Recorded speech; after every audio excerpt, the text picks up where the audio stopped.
Radio City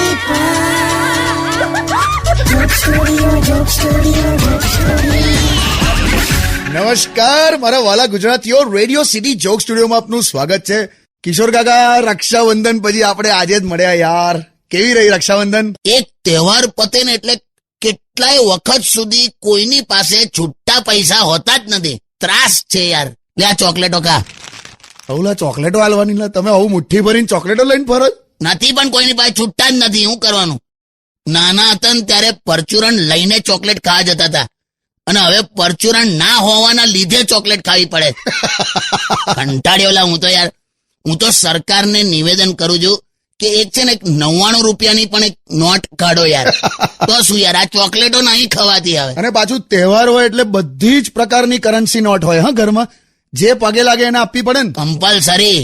પણ સૌથી વધારે મને મજા આવી ગઈ હોય ને તો 200 ની નોટમાં. કેમ એવું? અત્યારના જમાનામાં તમે કોઈને 100 ની નોટ આપો ને તો એને ખરાબ લાગે, અને 500 ની આપીએ તો આપણો જીવ બળે. એટલે આ 200 ની નોટે બધું હાચવી લીધું. ખબર? બેસ્ટ નોટ છે. કેમ બધા બહુ જણે રાખડી બાંધીશું? તારી કાકીની બધી બેનપણીઓ એ બાંધી દીધી. શું કરવાનું? પેલીએ જબરજસ્તી કરી કે અમને બાંધો કરીને. આ તો છે ને ખાલી શોલે પિક્ચરના ઠાકોર જ પેલા રક્ષાબંધનના દિવસે રામગઢમાં બિંદાસ ફરી શકે. આપણે તો બંધાવી જ પડે. Stay tuned with Kishore Kaka only on Radio City 91.1. Joke Studio, Joke Studio, Joke Studio. Only on Radio